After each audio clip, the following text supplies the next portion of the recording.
In the previous video, we were talking about the basic data structures provided by TensorFlow. The most fundamental data structure is the tensor, which is essentially a homogeneous multidimensional array that is immutable. Tensor values obtained in one graph run cannot be carried over to a different graph run. And the variable is a special kind of tensor. We can initialize the variable only once per active session, but we can make modifications to its content, and variable values can survive across different graph runs. But the variable is still insufficient for implementing very general neural network algorithms, because sometimes we need to initialize the data structure multiple times in one active session. The typical use case for such a data structure is when we do the mini-batch gradient descent. We talked about the mini-batch gradient descent in the 7th video. In this kind of algorithm, we need to change the input data and also the ground truth data whenever we change the mini-batch. The ideal data structure for holding the input data and the ground truth data of each mini batch should allow for multiple initializations within one active session. And TensorFlow provides the data structure for this purpose, and it is called a placeholder. It's called a placeholder. So in this video, we're going to talk about a placeholder. The placeholder is also a special kind of a tensor, right? When we're talking about variables, we're saying that the variable is also a special kind of tensor, right? Both of them are actually special kinds of tensor. A placeholder is also a special kind of tensor. There are other special kind of tensors, but once we have finished talking about a placeholder, we will be able to actually work on actual algorithms. We will be able to actually write codes to actually train a network.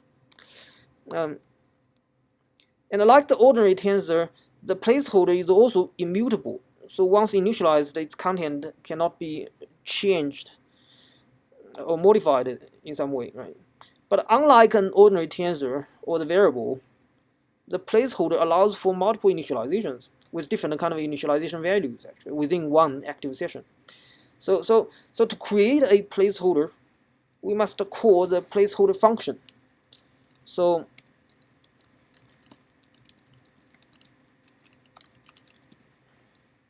and then I'll just do a reset to avoid any kind of mistakes I may have made. TF dot. We can just call the placeholder function, right? And this placeholder function is gonna there's one mandatory input, which is the type of the data, which is the type of the element, data type of the element. So if we want a float for each of the elements inside of the placeholder, we can give it some kind of float type. Here I'll just use float 32, right? A 32-bit float provided by TensorFlow. And we can also specify an optional input parameter for the shape of the tensor. Shape equals to I'll change it to 2. That's gonna be easier. Less typing. So here we have a tuple, a Python tuple with 2 elements as the input to the shape parameter, which means that the placeholder is actually a rank 2 or 2-dimensional tensor, right? So the number of elements inside of the tuple determines the dimension or the rank of the tensor. Right? If I want to specify a 3-dimensional tensor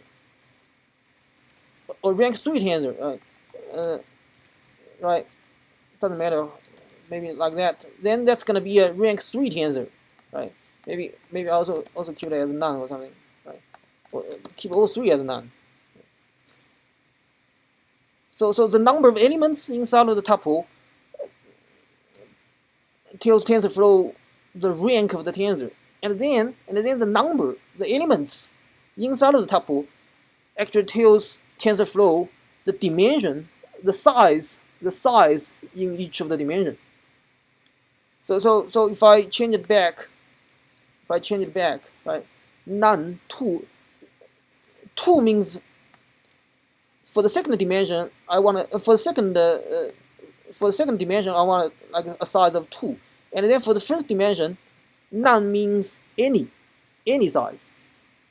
So here we are actually creating a placeholder for a rank 2 tensor with the second dimension fixed at a size of 2, and the first dimension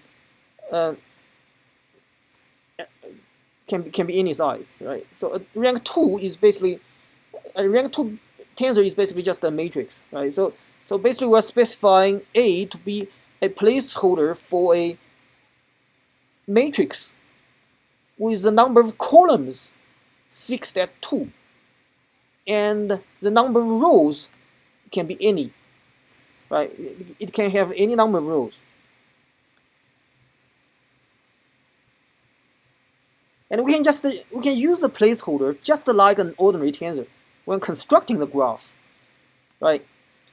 So here we have a placeholder A, right? And we can use this A just like an ordinary tensor when constructing a graph.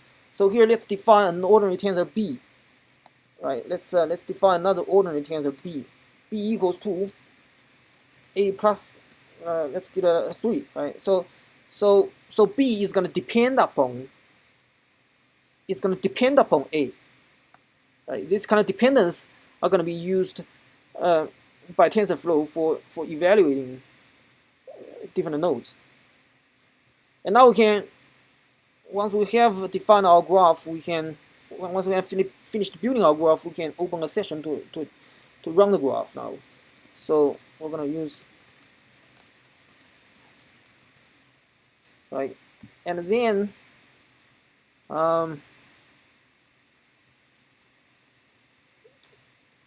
we want to evaluate the node B, the tensor B, and we want to evaluate tensor B multiple times. And then for every different graph run, so if we evaluate tensor B multiple times, then it's going to be multiple graph runs, right? And for every different graph run, we want to initialize A to a different value. So let's so B result 1 equals to B dot eval, right? We're going to call the eval function. Let me just write down the syntax.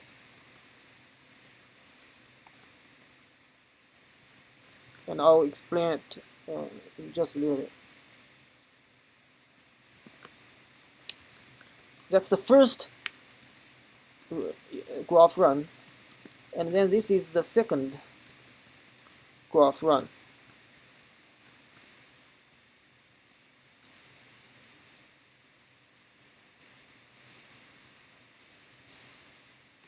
And then we're done.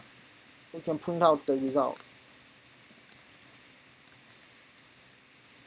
Maybe we should print out a new line to separate the two print statements. Right. And then let's just run it, just to make sure that I didn't make any mistakes. Okay, so 4, 5, 6, 7, 8, 9. Okay, right. So if we run this code, we obtain a matrix of 1 row and 2 columns for B result 1, right? And then we get a matrix with 2 rows and 2 columns for B result 2. Right. So now let's take a closer look at this very short piece of code. What can we say, right? What can we say? First, there are no TensorFlow variables involved in this code anywhere. Right? No variables. We don't see the call to get variable. We don't see the call to the variable constructor. Right.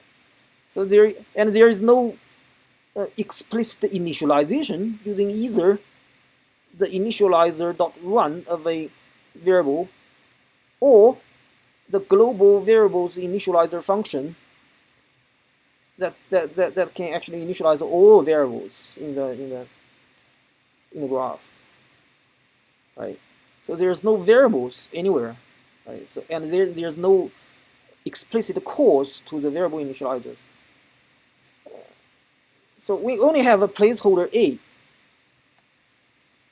That's one node, and an ordinary tensor B. That's the other node, right? We only have like 2 tensors. And in the variable explorer, if we look at the variable explorer for A and B, both of them actually have a type of tensor, right? They're just treated like a ordinary tensor, a TensorFlow tensor, right? So both of them are actually immutable. If they are ordinary tensors, they are immutable. And inside of this active session, we have 2 graph runs because we called the eval twice. Right? We called the eval method on the tensor B twice. For placeholders and ordinary tensors, their values are dropped between graph runs. So both A and B are sort of re-evaluated in each graph run. Right? So the values that's computed in this eval are not carried over during this graph run. So every time you call eval, everything is sort of re-evaluated. Everything in the graph is re-evaluated. Right? And because TensorFlow automatically detects that B depends upon A, so when we evaluate B by calling the eval on the B tensor, TensorFlow will automatically evaluate A first, because B depends upon A, right? And because A does not depend upon any other tensors, so there's no more dependence for A anymore. So A itself must be initialized. But where does its initialization value actually come from? For an ordinary tensor, if we want to initialize it, usually it happens during the graph construction stage, during this kind of stage, right? When we actually start a session, that's graph execution stage already. If we want to evaluate, if we want to initialize a ordinary tensor, usually it's done during the graph construction stage, right? If you look at the codes that we have been using so far, the previous codes, the codes used in previous videos and in the video before the previous one, ordinary tensors are usually initialized during the graph construction stage, right? But for placeholder, so A is not really an ordinary tensor; it's actually a placeholder. Right? For placeholder, the initialization value is actually set during the graph execution phase dynamically. Right? The initialization value is provided to the placeholder dynamically during the graph execution stage. It's not in the graph construction phase, it's in the graph building phase, it's a graph evaluation phase or graph execution phase, right? So here for the eval method, defined on a tensor, it actually takes an optional input called feed underscore dict, which indicates that the input for this parameter should be a Python dictionary, just an ordinary Python dictionary. So what we are actually giving to this particular input, parameter are indeed Python dictionaries. You can really see it, right? That's Python dictionaries, and the element inside of these dictionaries is a key value pair separated by a colon, right? And the key in front of the colon is given by the name of the placeholder. That's A here. And then the value that we are given here are actually normal Python lists So the values inside of a feed dictionary, they must be either normal Python lists or NumPy arrays. If you have used the NumPy before, uh, these things can be NumPy arrays also. It doesn't have to be normal Python list. NumPy arrays are kind of a data structure that's more powerful than ordinary Python lists. In fact, the value inside of a feed dictionary cannot be a tensor object. You cannot. This value here cannot be a tensor object. So if we actually change this call, if we change this call to a, if we give the value a tensor object, tf.0, 1, 2, which means that here I'm calling the tf0's function, and it's going to create a tensor with 1 row and 2 columns, and all the elements inside of this tensor is going to be 0, right? And then the type of it must be, I have to specify a type, float 32, right? So that gives us a tensor object, right? So if I actually try to feed this tensor object to the placeholder, then what's going to happen, right? What's going to happen? We're going to get an error message, actually. We're going to get an error message. And the error message is going to tell us what the value should be. The value of a feed cannot be a TF tensor object. Acceptable feed values include Python, scalars, strings, lists, NumPy D arrays, or tensor handles. So it cannot be a tensor object, and a tf.0 is going to return a tensor object, right? So how do I actually make this thing work? How do I actually make this thing work if I want to use tf0s, this kind of function call that's going to return tensor objects, right? We can actually call the eval method on this tensor object, right? So if I just add this .eval behind this output of the tf0's function call, then it's going to work. So this tf.0s is going to create a matrix with 1 row, 2 columns, right? And with all the zeros filled into the matrix. So b equals to a plus 3. So 0 plus 3 equals 3. 0 plus 3 equals 3. So that gives you 3, 3. Yeah. Right. The reason that doing this thing works is because the eval method defined on the tensor object is going to return a NumPy array with the same content as the tensor object. So now by adding this part, the code is equivalent to providing a NumPy array as the value for the feed dictionary.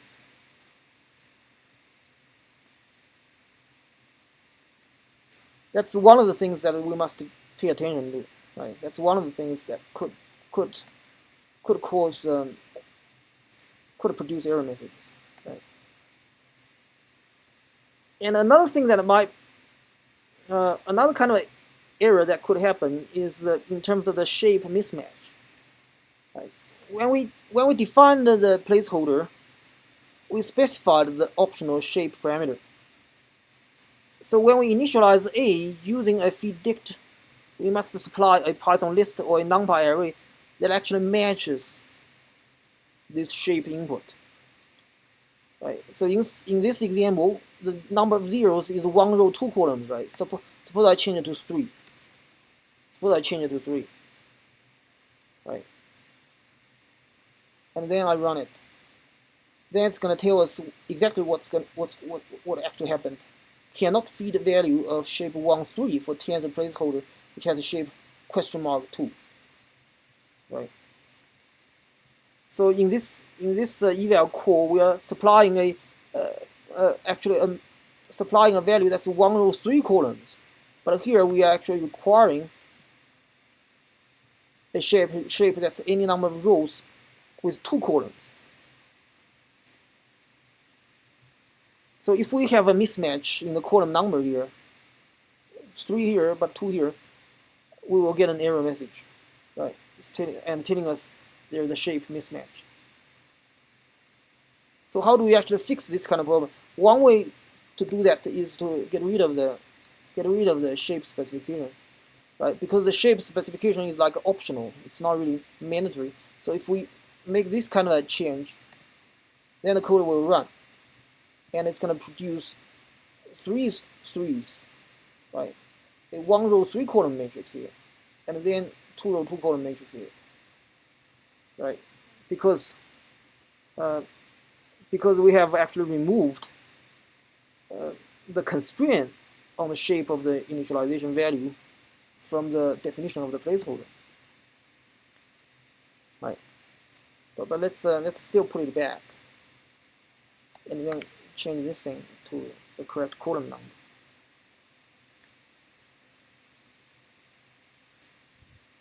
So by changing the correct column number, then the shape constraint is still there, but we have actually changed the shape of the value that we feed into this placeholder, right?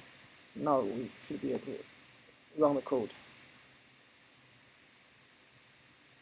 In the previous video, when we were talking about TensorFlow variables, we mentioned that the variable is a data structure that's ideal for storing the weights inside of a neural network, because the values of the weights must be maintained and modified across different graph runs.